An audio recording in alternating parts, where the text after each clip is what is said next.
प्रवचन देवा बेली चली गला जीवन घटना घटी भद्रक ब्लॉक साहाड़ा पंचायत रे। एही पंचायत स्थित राम मंदिर रे 3 दिन पई श्रीराम चरित मानस नवाहन प्रणायन और प्रवचन कार्यक्रम आयोजित होइतिला।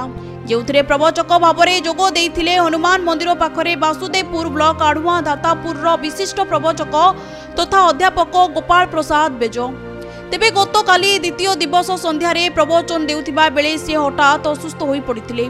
परे तांकर सहयोगी माने तांकु भद्रक मेडिकल को नहीं आसीथिले, मात्र मेडिकल रे डाक्टर गोपाल को मृत घोषित करथिले, जाकु नै शोकर छाया खेली जाइछि। आमर 3 दिन प्रोग्राम पई आमे कांट्रैक्ट हेतिला सारंग सहित आमर साहाड़ा हरिपुर राम मंदिर रे गतकाली आस्थिलु। गतकाली प्रोग्राम सारी के आमे घर को जाइथिलु। तांको देह सुस्थ होले से कहले मते घर को नै चल, काली आमे आसीबा। पुणी आज आमे गोटे बोलर रिजर्व करी आसिलु। आसीबा परे मंचरे जाइकी 1.5 घंटा पाखापाखि प्रवचन देइचंती।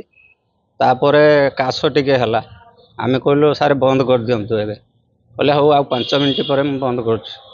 किंतु 5 मिनिट पर कहले कर्मकर्ता मान को कहले मते आज्ञा क्षमा करे, मु आपन को समय देई पारुनी, हरि कथा आपन का आगे कहि पारुनी, आ मो देह दुर्बल हलानी, मु मेडिकल वर्तमान जेबी कहि कि मंचरू ओल्हे की गले। तापर गाड़ी पाखकू चाली के सारे आछंती। आसीबा परे आमे तांको धरिकी भद्रक मेडिकल आस्थुलु। बाटरे तांकर देहांत हे गला, किंतु से गवर्नर अवार्ड प्राप्त अछंती। भद्रकरू कमलोचन पंडा रिपोर्ट, मानी टीवी।